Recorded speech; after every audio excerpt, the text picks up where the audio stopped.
Intended for listeners who are blind, have low vision, or have another print disability, which makes reading, holding a book, or turning a page difficult or impossible. The content is copyrighted by the respective publishers. For more information, please visit us on the web at nfradioreading.org. Hello, this is Paul Denning, and for the next hour I'll be reading from current issues of the Lockport Union-Sun Journal on the Niagara Frontier Radio Reading Service.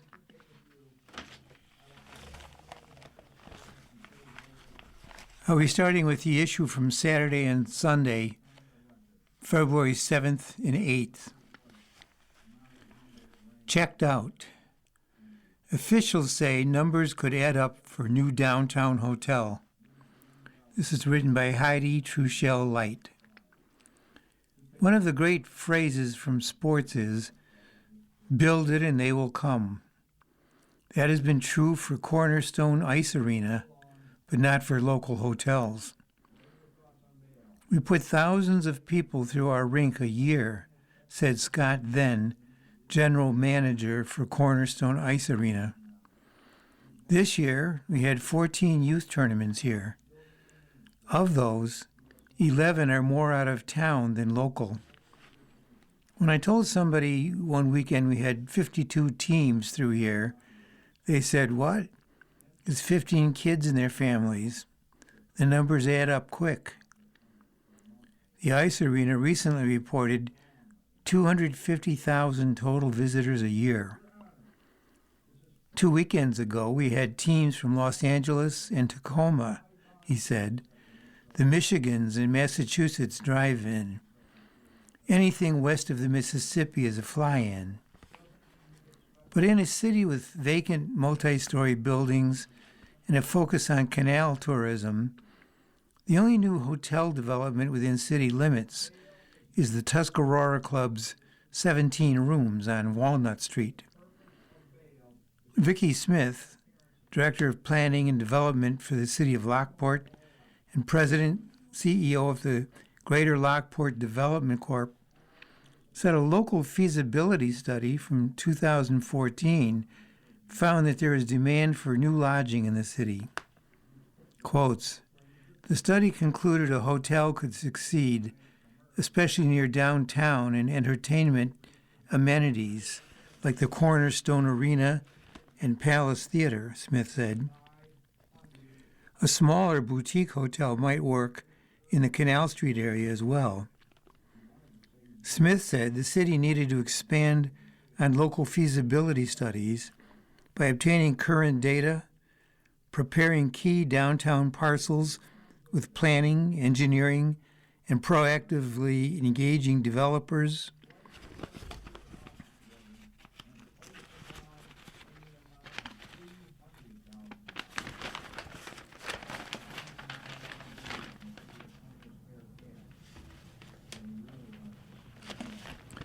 And hotel brands. The city seems to be on its own in figuring out its hotel potential. Jeremy Gertz, Director of Business Development and Retention for the Niagara County Center for Economic Development, said while he had been involved with the Cambria Hotel opening in Niagara Falls, he didn't know anything about the potential hotels in Lockport or how hotels evaluate a potential market. In discussing Cornerstone Ice Arena's customer traffic, Gertz said hockey teams like to stay near the arenas where they play in Niagara Falls and Amherst. When asked whether that trend could be flipped toward Lockport's arena, Gertz had no response. Craig Turner, Interim Executive Director of Niagara USA Chamber of Commerce, said his organization isn't involved in industry research or advocacy for business in the county. "I can't believe it hasn't been done," said Kevin Kirchberger, Alderman at Large and bartender at the penalty box at Cornerstone Ice Arena. He said several weeks ago, "It amazes me that they don't have a place around here that was big enough, because I could guarantee they would fill up." Kirchberger said he has gone to county chamber meetings and found that awareness of Cornerstone Ice Arena is low. The folks there had no idea of the numbers we put through the arena, then said. I was surprised. It seems to be an untapped resource for tourism. A lot of tournaments are run by outside tournament companies, then said. They have a bank of hotels that they usually use. Some of them are stay to play. They have to stay in the hotels that the tournaments work with. Our tournaments that we run ourselves don't require that.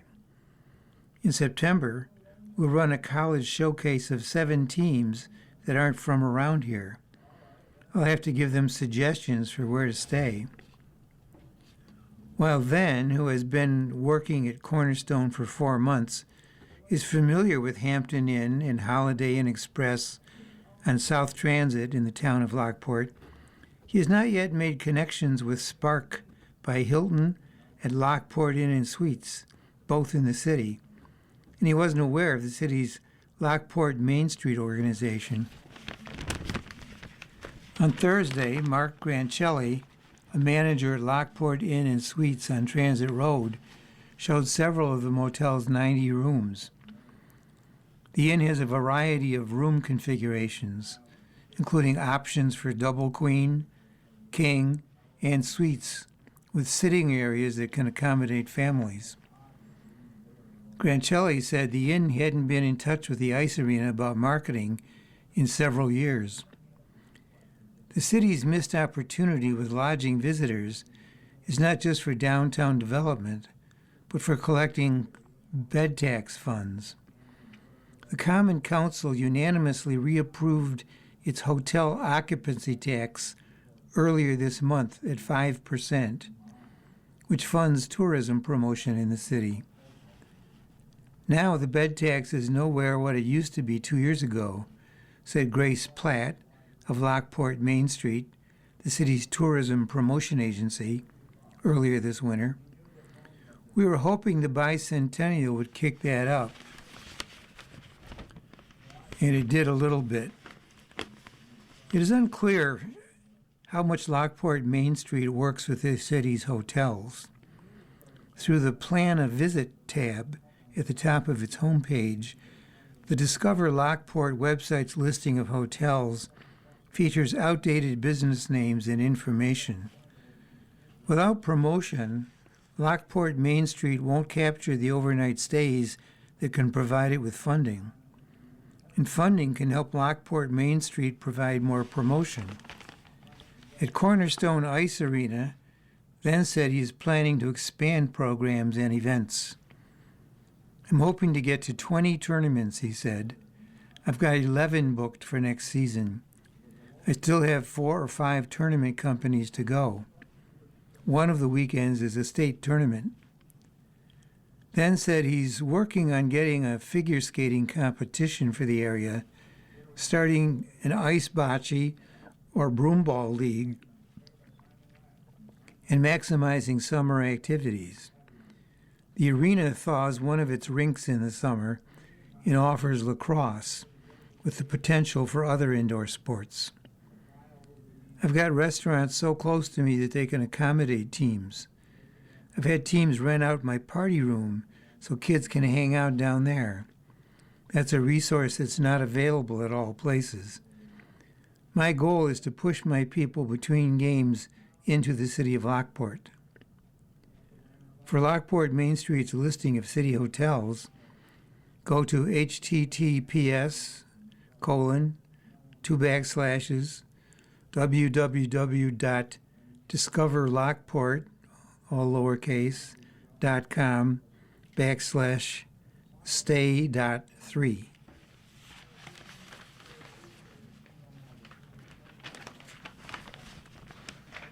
Here's an Associated Press article.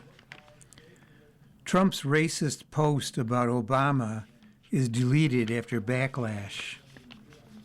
Washington. President Donald Trump's racist social media post featuring former President Barack Obama and his wife Michelle Obama as primates in a jungle was deleted after a backlash from both Republicans and Democrats who criticized the video as offensive. The Republican president's Thursday night post was deleted Friday and blamed on a staffer after widespread backlash from civil rights leaders to veteran Republican senators for its treatment of the nation's first black president and first lady. The deletion, a rare admission of a misstep by the White House, came hours after Press Secretary Caroline Leavitt dismissed, quotes, fake outrage over the post.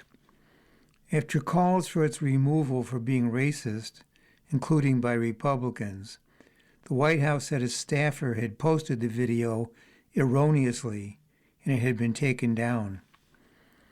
The post was part of a flurry of social media activity on Trump's Truth Social account that amplified his false claims that the 2020 election was stolen from him, despite courts around the country and a Trump attorney general from his first term finding no evidence of fraud that could have affected the outcome.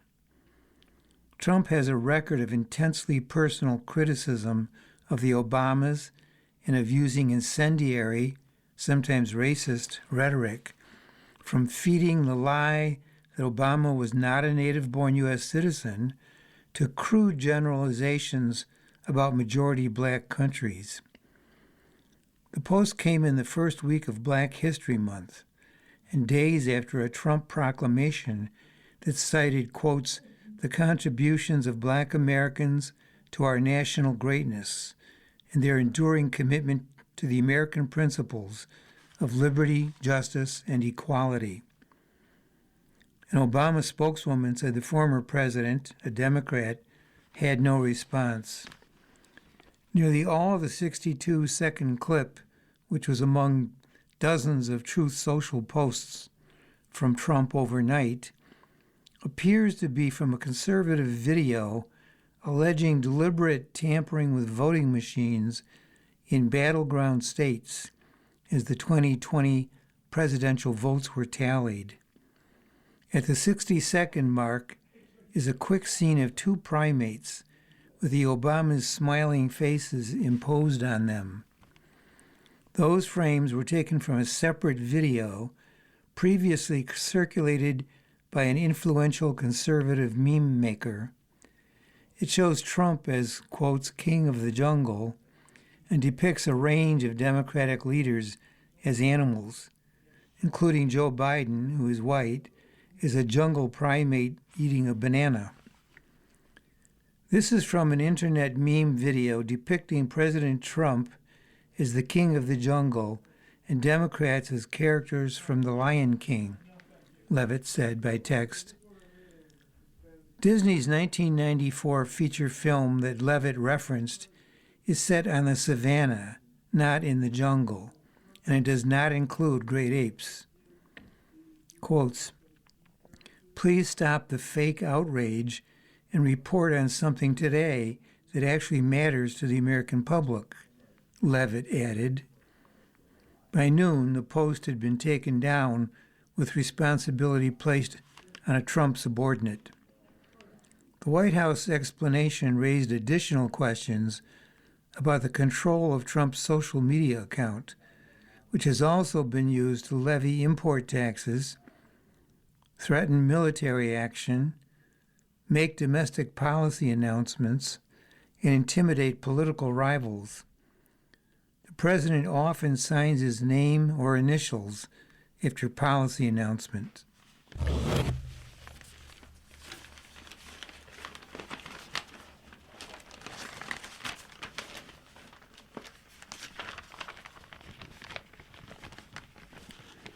The next article is written by Rick Pfeiffer from the Lockport Journal.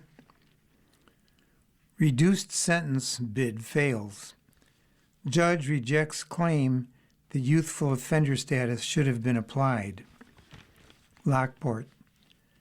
A Lockport man will return to prison after his request for a lesser sentence was rejected by a Niagara County Court judge.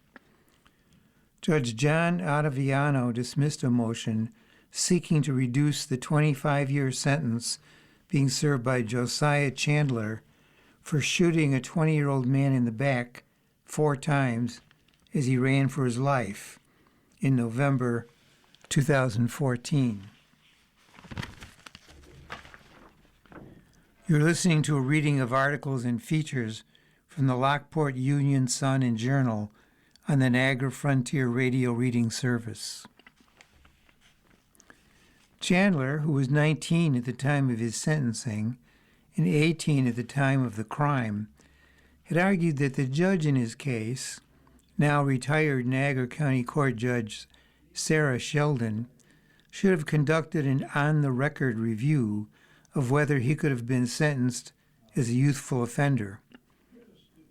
A youthful offender finding would have capped Chandler's possible prison term at 4 years.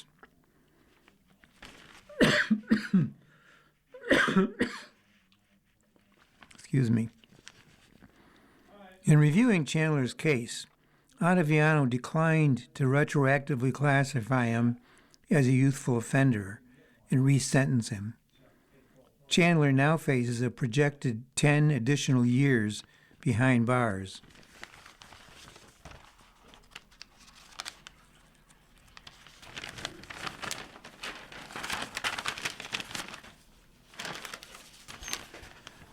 Sheldon sentenced Chandler to 25 years in prison and 5 years of supervised release for his guilty pleas to attempted murder, assault, and weapons possession charges. The attack was captured on video by cameras tied to a home security system near the scene of the shooting at Church and Green Streets. Sheldon, who viewed the video prior to handing down her sentence, said she was shaken by what she saw. Quotes, "Words can't describe that video," the judge said. "When I saw it, I gasped." Chandler's guilty pleas were not part of a deal with prosecutors.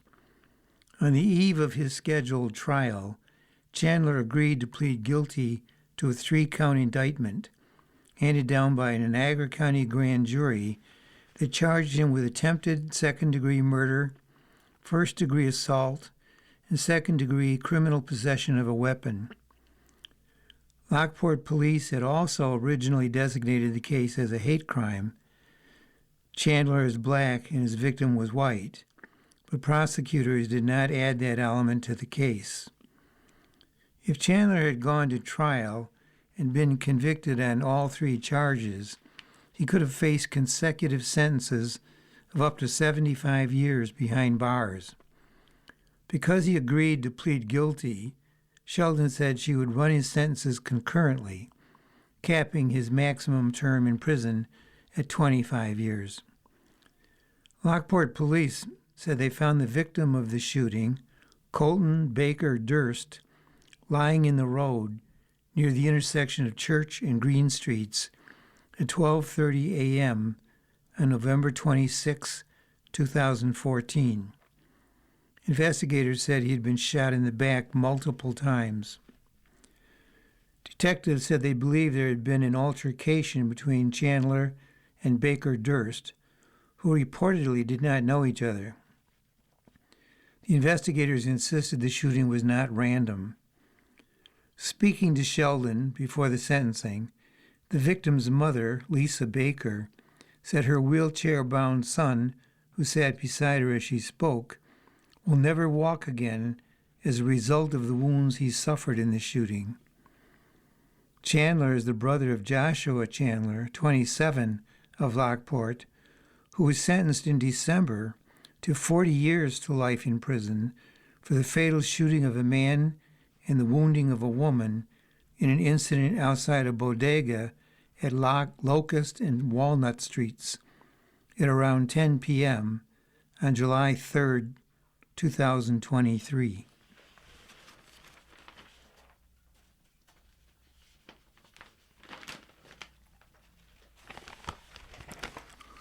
The next article is from the Associated Press.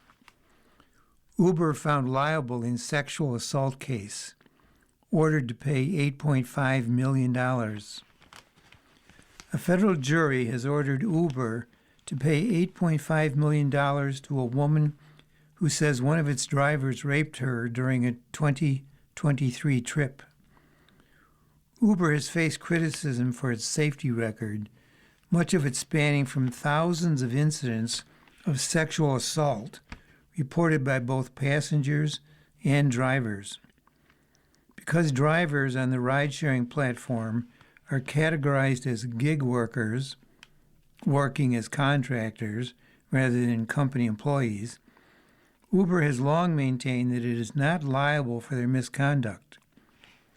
Thursday's verdict, reached in Arizona, validates the thousands of survivors who have come forward at great personal risk to demand accountability against Uber, said Sarah London, one of the lawyers representing the plaintiff, who said the company has put the focus on profit over passenger safety. Uber said plans to appeal the jury's decision and noted that the jury did not find the company to be negligent, nor that its safety systems were defective.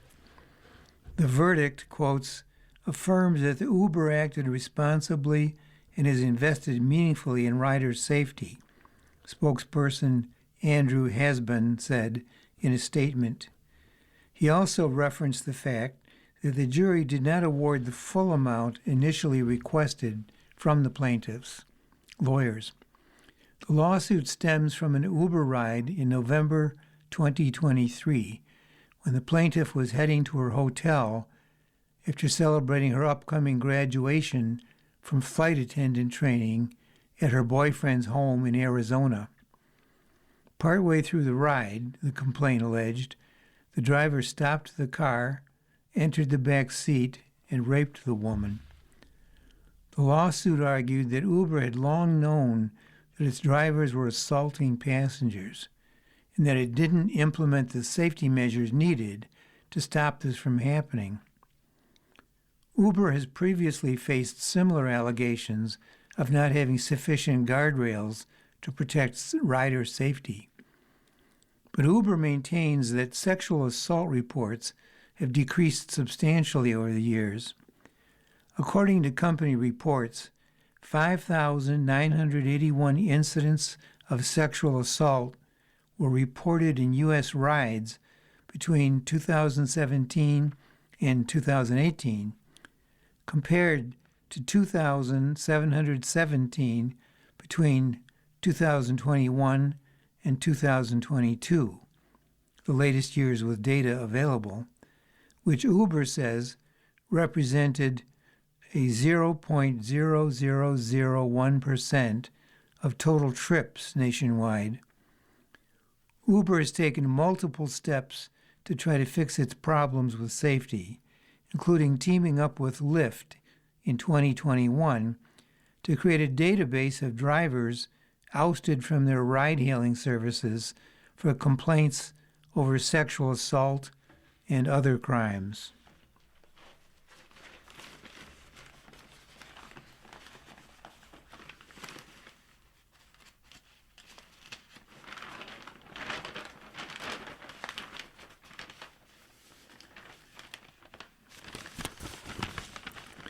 Next article is written from the Lockport Journal, Mark Scheer. Lawmakers push for data center moratorium.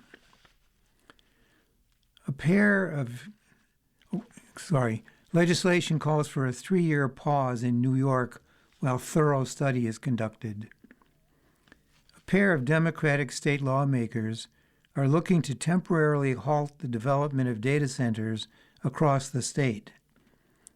On Friday, State Senator Liz Krueger from Manhattan and State Assembly member Anna Kells from Ithaca introduced legislation to establish a temporary moratorium on the siting and permitting of new data centers in New York. Krueger and Kells suggested the accelerated pace of data center development is outstripping existing planning, regulatory, and environmental review frameworks in a joint press release. They also noted that such large-scale facilities place substantial new demand on local electricity and water services, often resulting in higher rates being paid by neighboring residential and commercial customers. Their legislation calls for a 3-year pause on new data center development, while the State Department of Environmental Conservation completes what they described as a comprehensive environmental impact statement evaluating the industry's current and projected effects on energy use, electricity rates, water resources, air quality, greenhouse gas emissions, and electronic waste. Massive data centers are gunning for New York, and right now we are completely unprepared. When one of these energy-guzzling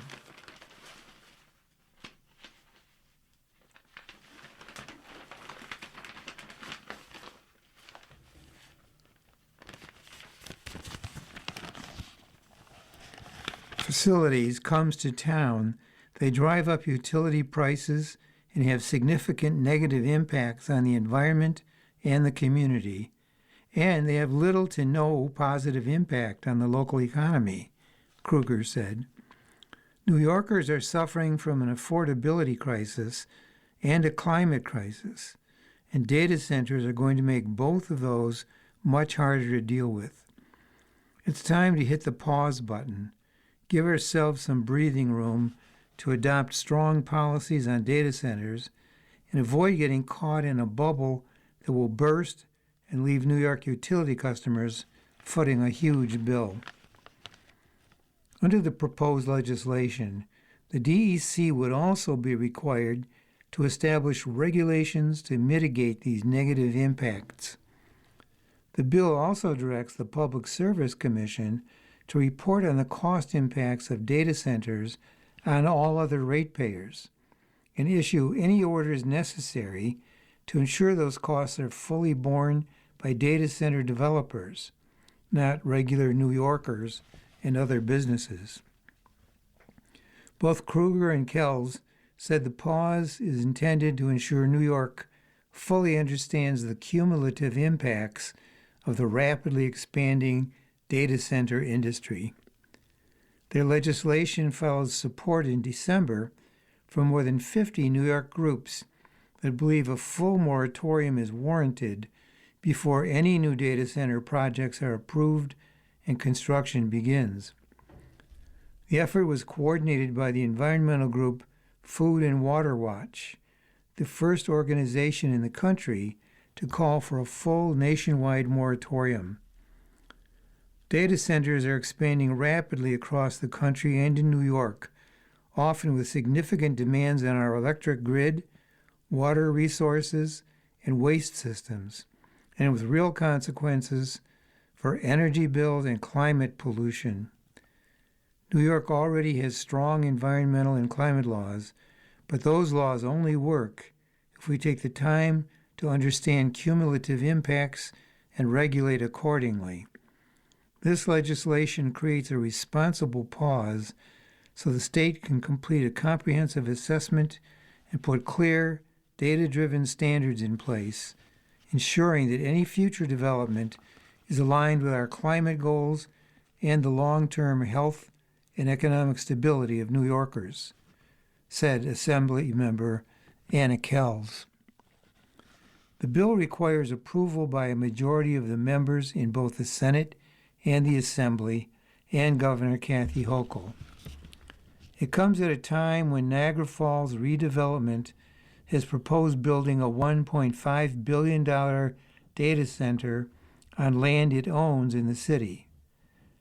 Plans for the project, which the company calls the Niagara Digital Campus, have been presented for consideration to members of the city's planning board. However, they have not been formally approved. Despite the plans, Mayor Robert Restano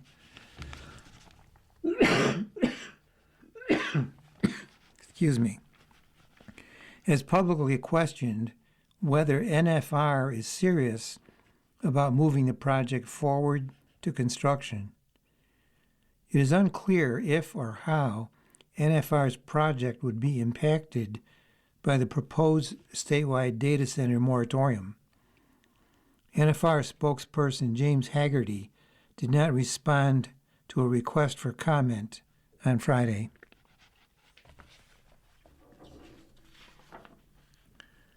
You are listening to a reading of articles and features from the Lockport Union-Sun Journal on the Niagara Frontier Radio Reading Service.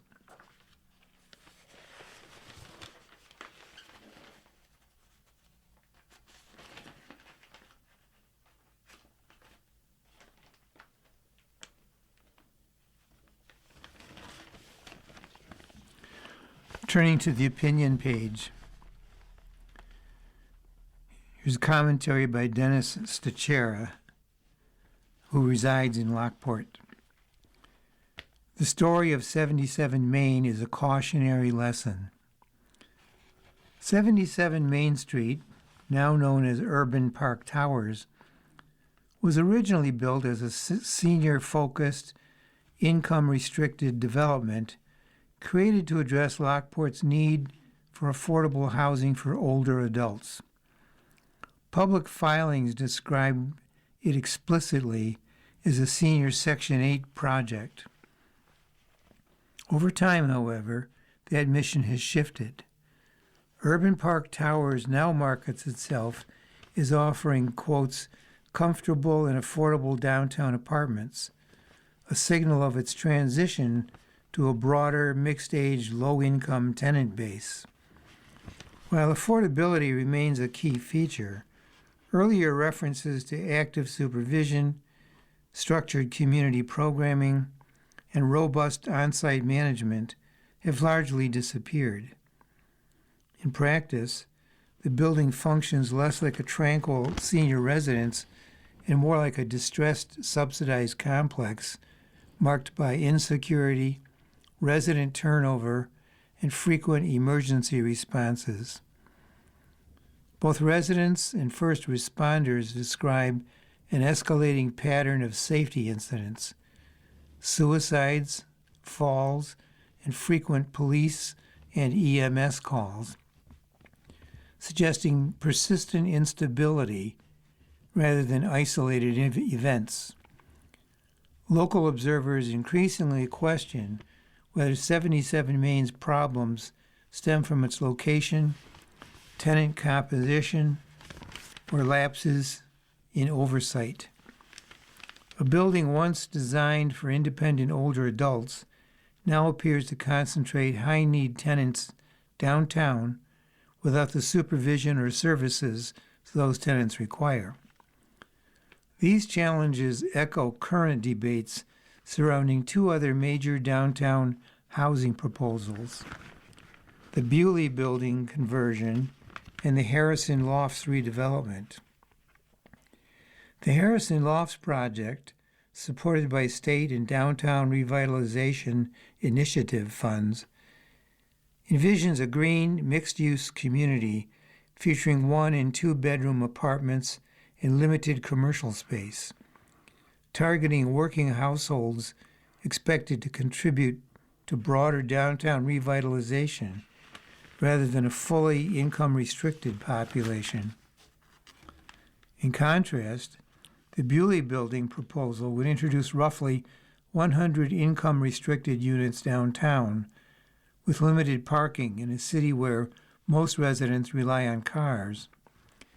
Many fear this model could replicate the same dynamic that transformed 77 Main Street, concentrating vulnerable tenants in a single location without matching management or social service capacity.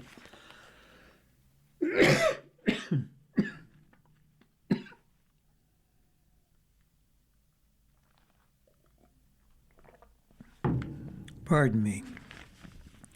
Additionally, both new projects would draw from a limited pool of lower-income renters, raising concerns about oversaturation that could strain occupancy and stability across all three developments. Ultimately, the story of 77 Main Street, its evolution from a well-intentioned senior complex to a high-need distressed property, offers a cautionary lesson.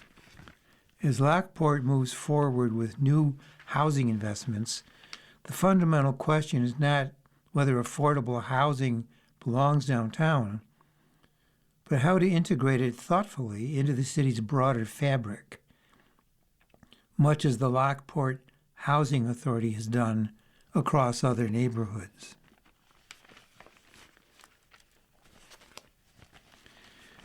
The next opinion is a commentary by Stephen Roberts, who teaches politics and journalism at George Washington University.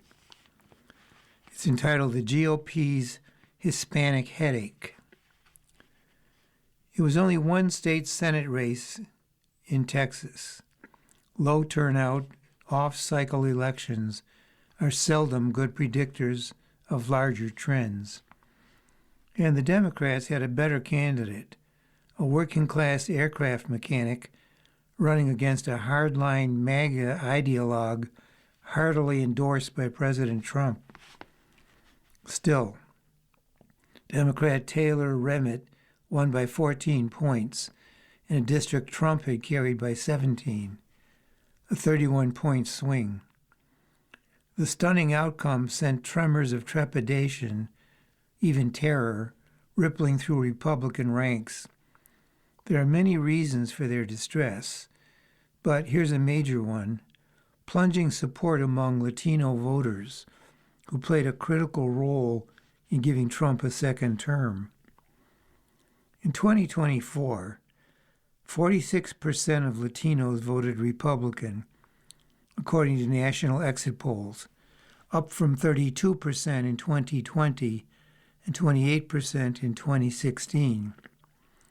In Texas, Trump drew 55% of the Latino vote, the best showing ever for a Republican. But in the state Senate race, that trend shifted sharply.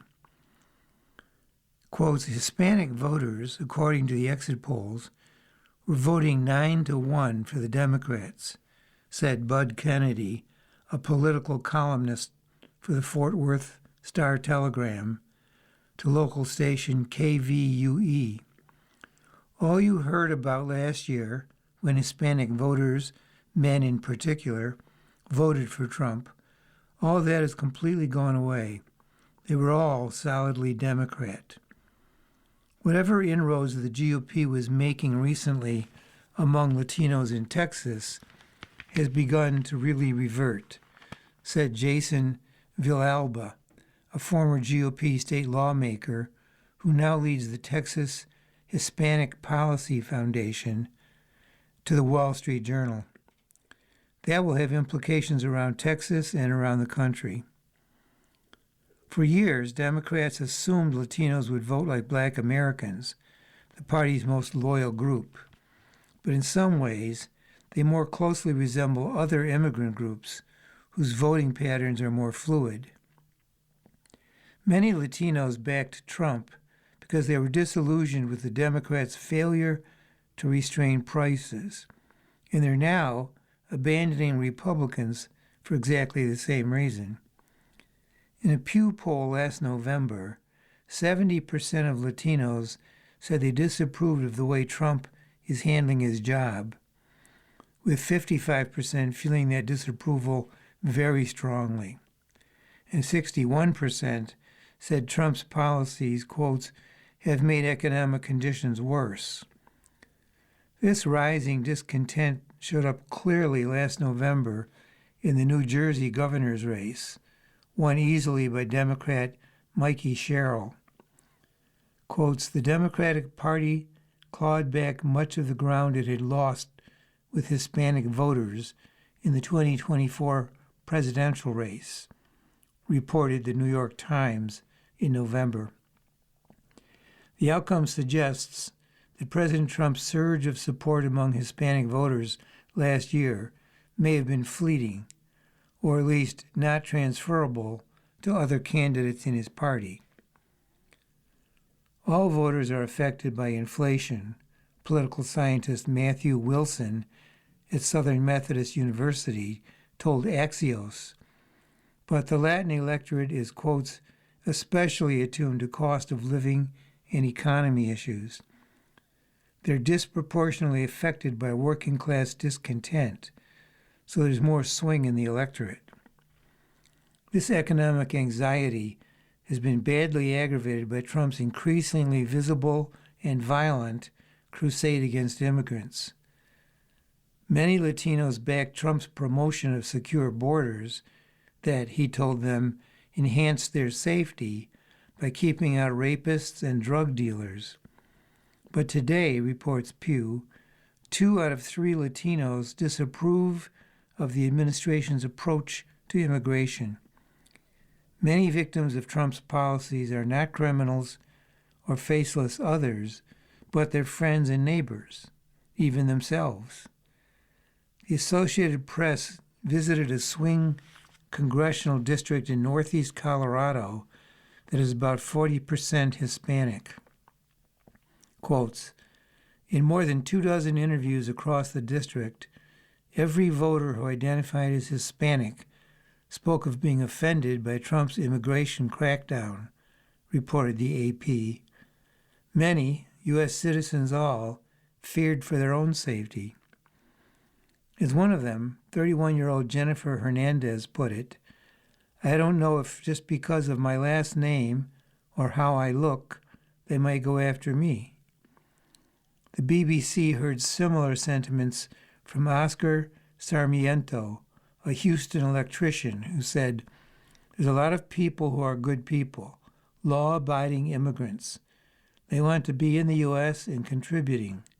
They're following the rules, like grandmas, moms, aunts, and uncles. Leave those people alone. The broader Hispanic community certainly feels let down. Javier Palomares, president of the Hispanic Business Council, told Politico, we didn't get what we thought we were going to get. For much too long, the Democrats took Latino voters for granted. Now Republicans are making the same mistake. They paid for it in Texas, and they could pay again in November.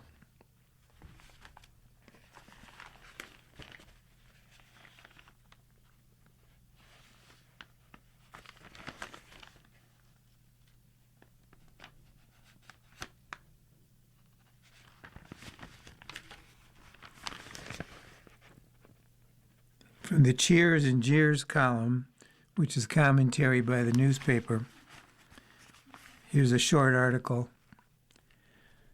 Jeer. It was bad enough losing everything you own, including a beloved dog, to a house fire. But the family of Robert Wynn said the situation was made worse by Niagara Falls city officials who sent her father notification of code violations 2 days after the fire, while he was still being treated in the hospital. The 76-year-old U.S. Army veteran and cancer survivor's daughter, Marisa, said the situation wasn't made any better by Niagara Falls city officials, who sent her father notification of code violations 2 days after the fire, while he was still being treated for smoke inhalation in the hospital. Following the devastating January 11 fire on Whitcop Avenue, the January 13 letter from the City Inspections Department advised Wynn of his need to repair the fire-damaged structure to city code and of his need to have stamped architectural drawings and building permits. The notice gave Wynn until February 15 to comply with the department's corrective action or face the possibility of the City Corporation Counsel's office commencing legal action that the letter warns could result in fines and penalties. She said it was no time to add stress to an already difficult situation, and we wholeheartedly agree. Robert and Marisa are working with his insurance carrier on his next steps. A GoFundMe was set up to help and is very near its goal of $5,000.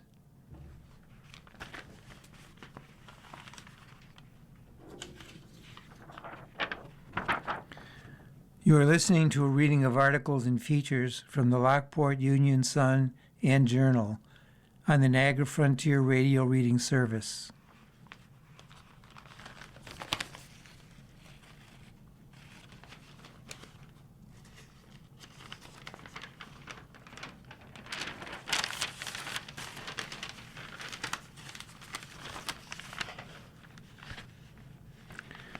An article written by Anne-Marie Linneberry, and the column is entitled Niagara Discoveries.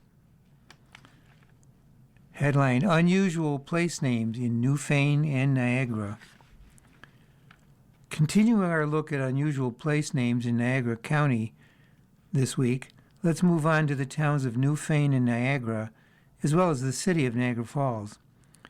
These towns don't have as many localities with uncommon names, but they do have places with interesting stories to tell. The creek that runs through Newfane and empties into Lake Ontario is now known as 18 Mile Creek, but on some maps from the early 19th century, it is identified as Willink's Creek. Maps made as late as 1830 use that name. One map uses both names.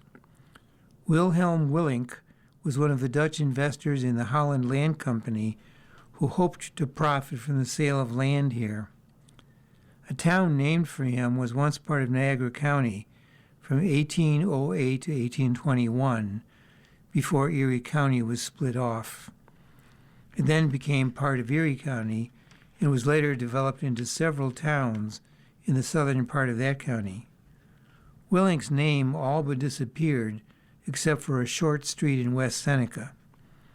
By coincidence, there is an 18-mile creek in Erie County that empties into Lake Erie between the towns of Hamburg and Evans.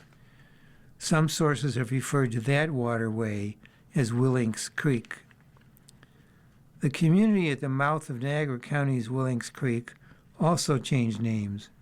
Burgoyne Kemp arrived at the creek that meets the lake in 1808, and for much of the first half of the 19th century, the settlement clustered around there was known as Kempville. On the 1852 Niagara County map, it is called Olcott. There are sources that attribute different men with the surname Olcott as the person who the village was named for. Chauncey Olcott was not one of them, but there is no definitive reason for that designation. Another area that is something of a mystery in Newfane is Drake Settlement, after which a road is named. Not much is known about the origins of this community situated between the village of Newfane, a.k.a. Charlotte, and the hamlet of Burt on the east side of Lockport-Olcott Road. A few scant pieces of evidence, mostly obituaries of his relatives, state that Isaac Drake, 1788 to 1867, was one of the first to reside in the area that is approximately at the intersection of Drake Settlement and Fuller Roads in about 1821. Isaac and his wife Elizabeth Van Tassel had several sons, a few of whom were born in the Drake Settlement of the 1820s. However, Isaac Drake did not put roots down there, and he and a few of his sons moved to Michigan before 1850. Drake died in Michigan in 1867. There are no Drakes in Drake Settlement on the 1852 Niagara County map. At least 3 sons, William, Henry, and John, did stay in Newfane after their father left. In 1850, Henry was living on Main Street, and John was on McKee Street, both in the village of Charlotte. William's exact location could not be found, but comparing the other names on the 1850 and 1855 censuses, he most likely lived in the same general area as his brothers. Henry and John eventually followed their father and brothers to Michigan, leaving William the only Drake of that family left in Newfane. He died September 15, 1881, and is buried in Corwin Cemetery, along with his wife and several of his children. Unlike some places where names change as new people settled in the area, Drake's settlement has kept the original stamp it was given over 200 years ago. On the 1938 Niagara Frontier Planning Map, in addition to the cities, towns, and villages, there are places listed under hamlets. Many of these hamlets are familiar communities. such as Appleton in Newfane, named for the abundance of apples grown in that area, but many of them are suffixed with the word subdivision. We tend to think that suburbia was something that emerged in the 1950s with the post-war prosperity and the baby boom, but many municipalities were already planning housing expansion in the 1930s. The town of Niagara was one of those locales that had numerous, quotes, subdivisions, either in existence, being developed, or intended for the future. Some of these were never actually developed or were changed from their original plan. Most had names that would not be considered unusual, but a few are a bit different. One is Prosperity Acres. It was located on the east side of Military Road north of the intersection with Packard Road, extending over to Lockport Road. Who would not want to live in a place called Prosperity Acres? That development is still largely intact, except for some commercial properties now fronting Military Road. The other unusual subdivision name is Recovery Acres. This is also on the east side of Military Road, but south of the above-named intersection. Recovery Road runs through the redevelopment, which is much smaller than Prosperity Acres. Why was it given that name? What was recovered? If anyone knows, please contact the History Center. The final odd place name is very well known, particularly to those in Niagara Falls, but many people do not know the origin of the name. Echota was developed in 1894 as a planned community by the Niagara Falls Power Company for workers' housing. It is located on the west side of Hyde Park Boulevard, north of Buffalo Avenue, with streets assigned the letters A through E. A later housing development on the east of Hyde Park Boulevard was not part of the original Echota footprint. Designed by world-famous architect Stanford White in Queen Anne and Georgian styles, the 67 dwellings were built as singles, duplexes, or row houses for a total of 112 units. Each Echota residence included indoor plumbing and electricity. Maple and elm trees were planted, and there were stores, a fire department, and a school. Some of the houses in Echota have been restored. The word Echota is a Cherokee term for, quotes, place of refuge. Echota is considered a unique architectural neighborhood in the city of Niagara Falls. And there's a postscript. Thank you, Bill Clark, Newfane Town Historian, for the information about Drake Settlement. And Anne-Marie Linneberry is the Assistant Director of the History Center of Niagara.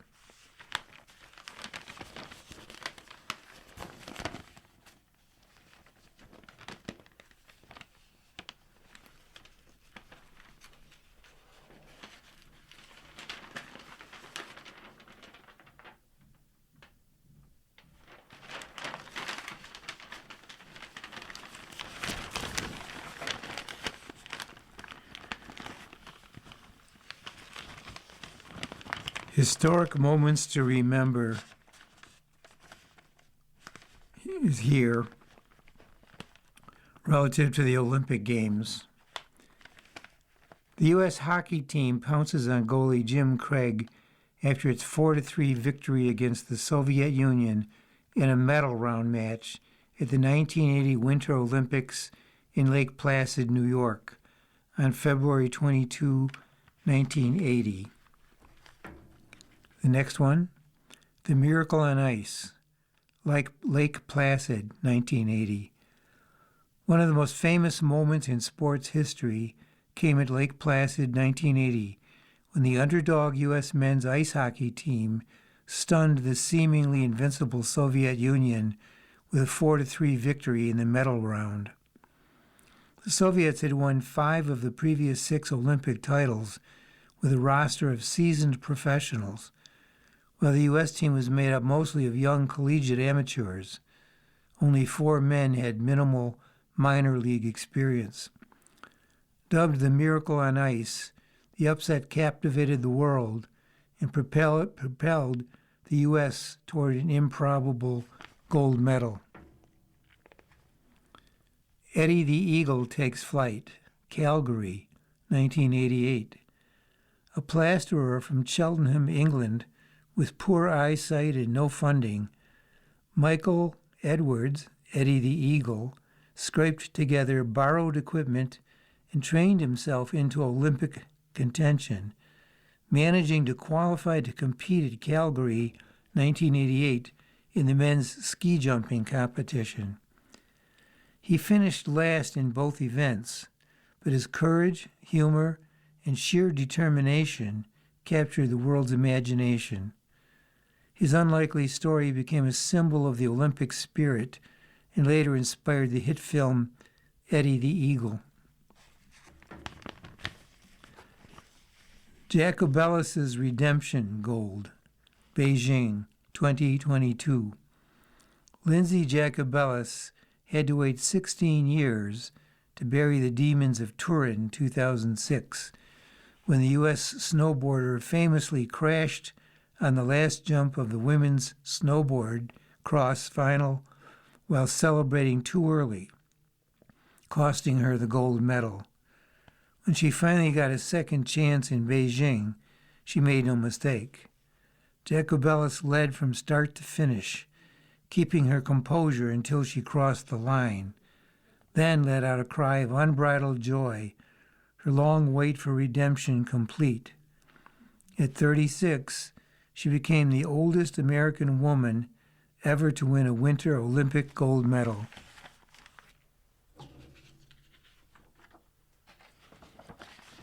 You've been listening to a reading of articles and features from current issues of the Lockport Union-Sun Journal. We read from the Lockport Union-Sun Journal every Saturday at 5 p.m. Your reader has been Paul Denning. Thank you for listening.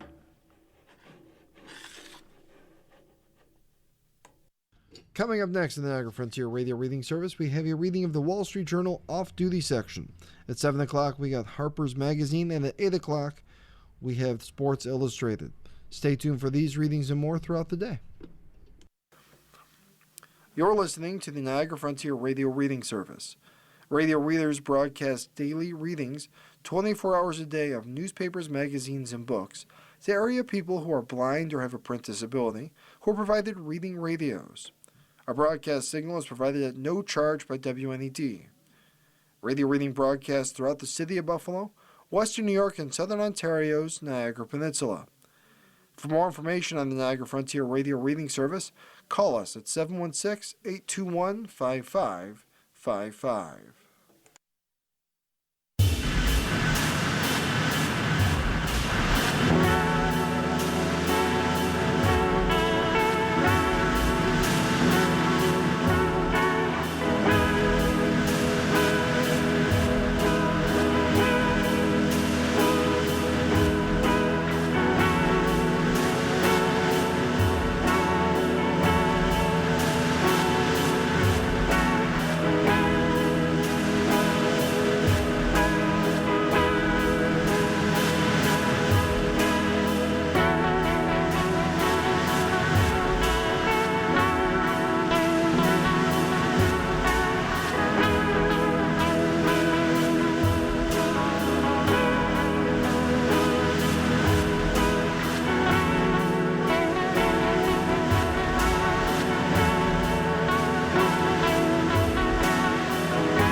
The following program is intended for listeners who are blind, have low vision,